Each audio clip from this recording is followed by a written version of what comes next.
अध्याय 47 बनने और करने की इच्छा। कुछ बनने या कुछ करने की प्रबल इच्छा वह आरंभिक इच्छा है जहां से सपना देखने वाले को ऊपर की अपनी यात्रा का आरंभ करना है। महत्वाकांक्षा का अभाव, उदासीनता, शिथिलता अथवा आलस्य से सपने की उत्पत्ति नहीं होती। यह ध्यान देने वाली बात है कि जो लोग अपने जीवन में सफल हुए हैं उन्हें बहुत बुरी शुरुआत का अनुभव हुआ है और सफलता की मंजिल पर पहुंचने से पहले उनके मार्ग में बहुत सी बाधाएं आई हैं।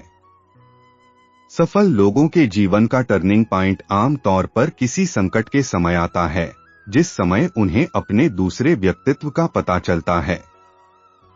चार्ल्स डिकेंस ने अपने जीवन की शुरुआत बोतलों पर लेबल चिपकाने के काम से की थी।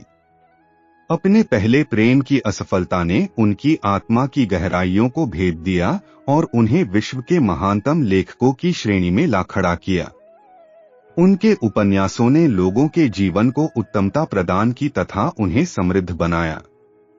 बीथोवन बहरा और मिल्टन अंधा था, किंतु फिर भी उन दोनों का नाम अमर हो गया क्योंकि उन दोनों ने अपने सपनों को क्रमबद्ध विचारों में बदल दिया था। जॉन बनियन ने अंग्रेजी साहित्य की पुस्तक द पिलग्रिम्स प्रोग्रेस उस समय लिखी थी जब वह अपने धार्मिक विचारों के कारण जेल में बंद था। रॉबर्ट बर्न्स एक अशिक्षित देहाती युवक था। वह निर्धनता में जीवन जीने के लिए अभिशप्त था और इसी कारण उसे शराब पीने की लत पड़ गई थी। फिर भी उसकी लिखी कविताओं ने लोगों के दिलों को झकझोर दिया और उन कविताओं ने ही उसे अमर बना दिया। हेलन केलर जन्म के कुछ ही समय बाद बहरी, गूंगी और अंधी हो गई। अपने भीषणतम दुर्भाग्य के बावजूद उसने इतिहास के महानतम लोगों में अपना नाम लिखाया।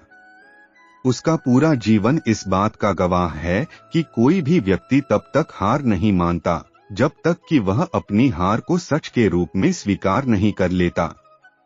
ओ हेनरी ने अपने मस्तिष्क में सोई हुई प्रतिभा को तब जाना जब उस पर मुसीबतों का पहाड़ टूटा और उसे ओहियो की जेल में डाल दिया गया। विवशता और दुर्भाग्य के कारण ही उसे अपने दूसरे व्यक्तित्व से परिचित होने के लिए विवश होना पड़ा और अपनी कल्पनाशीलता के प्रयोग द्वारा उसने यह पाया कि वह दुखी, अपराधी और असम्मानित व्यक्ति के बजाय महान लेखक बन सकता है। किसी चीज की चाह रखने और उसके लिए तैयार रहने में फर्क होता है। कोई भी व्यक्ति किसी चीज को प्राप्त करने के लिए तब तक तैयार नहीं होता जब तक कि उसे इसे प्राप्त करने का विश्वास न हो। यह मानसिक अवस्था कामना या आशा की नहीं, बल्कि विश्वास की मानसिक अवस्था होती है। विश्वास के लिए आपको अपने मस्तिष्क को खुला रखना होगा, क्योंकि बंद मस्तिष्क में न तो आस्था होती है, न ही साहस और विश्वास। याद रखें, जीवन में अपने लक्ष्य को ऊंचा रखने के लिए, दौलत और समृद्धि का लक्ष्य बनाने के लिए आपको गरीबी और दुख के लक्ष्य बनाने की तुलना में अधिक प्रयास नहीं करना है।